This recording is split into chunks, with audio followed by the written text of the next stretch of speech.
আজকে আপনাদের জন্য ডিমের নতুন একটি রেসিপি নিয়ে এলাম। খুব মজাদার রেসিপি। প্রথমে চুলাটাকে আমি অন করে নিলাম। চুলাটা মিডিয়াম অবস্থায় থাকবে। এদিকে একটি পাত্রে আমি গরম জল ফুটতে দিয়েছি। অপর দিকে একটি পাত্রে দুটো ডিম ভেঙে নিয়েছি সামান্য একটু লবণ দিয়ে।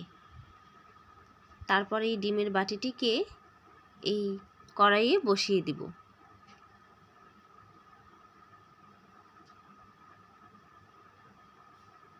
কড়াইয়ে বসিয়ে দিলাম।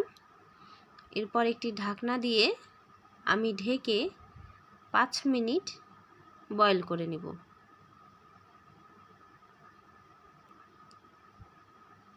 আমার ঢাকনা দেওয়া হয়ে গেছে। 5 মিনিট পরে ফিরে এলাম। দেখি এবার ডিমটি কি পর্যায়ে আছে। দেখো বন্ধুরা, ডিমটি আমার সিদ্ধ করা হয়ে গেছে। নামিয়ে নিলাম। এবার ঠান্ডা করে নিয়ে একটি ছুরির সাহায্যে ডিমটিকে এভাবে কেটে নিতে হবে। আমি যেভাবে কাটছি সেভাবে। অপর আরেকটি পাত্রে নামিয়ে নিলাম।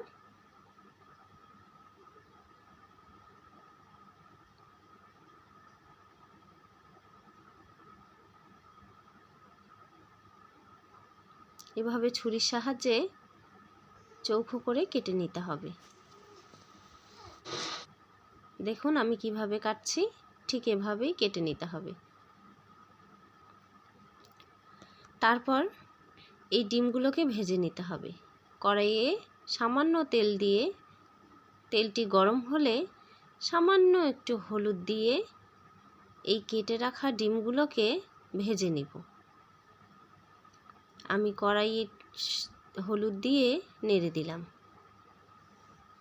কেটে রাখা ডিমগুলো ছেড়ে দিচ্ছি।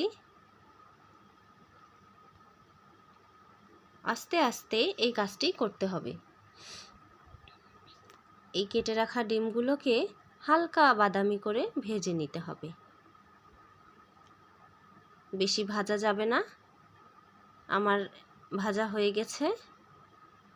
এইরকম পর্যায়ে তুলে নিতে হবে। আমি তুলে নিচ্ছি।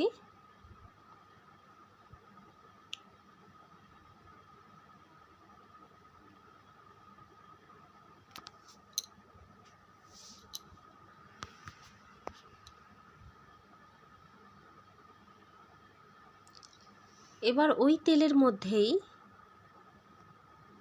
আমি দিয়ে দিচ্ছি দুটো তেজপাতা। এবার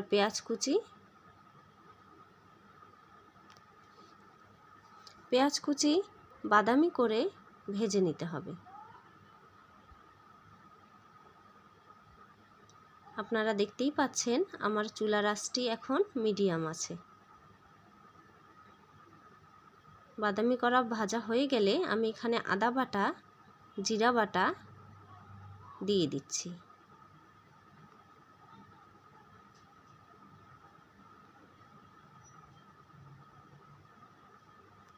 এবারে মশলাগুলোকে অ্যাড করে নেব।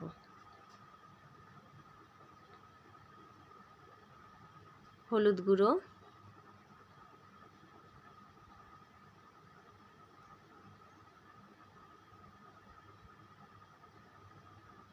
রাঁধুনি জিরার গুঁড়ো,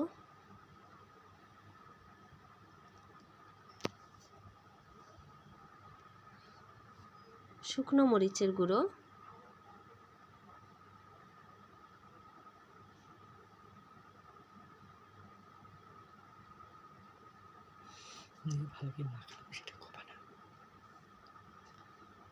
এভাবে মশলাটাকে ভালোভাবে কষিয়ে নিতে হবে। লবণ দিয়ে দিচ্ছি আমি পরিমাণ মতো।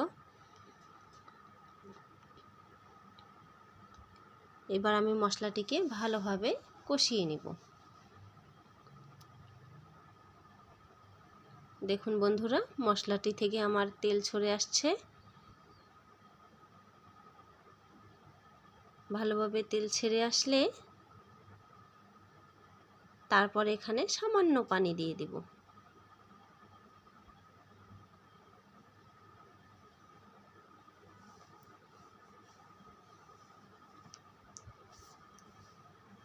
এবার ডিমগুলোকে একে একে দিয়ে দেব।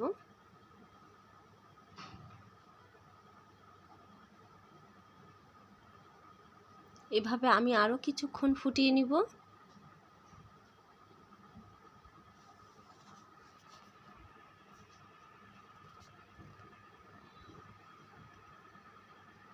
আবারও এই তরকারি থেকে তেল ছড়িয়ে আসলে চুলার আঁচটি বন্ধ করে নামিয়ে নিব এবং অন্য একটি পাত্রে নামিয়ে নিয়ে পরিবেশন করুন।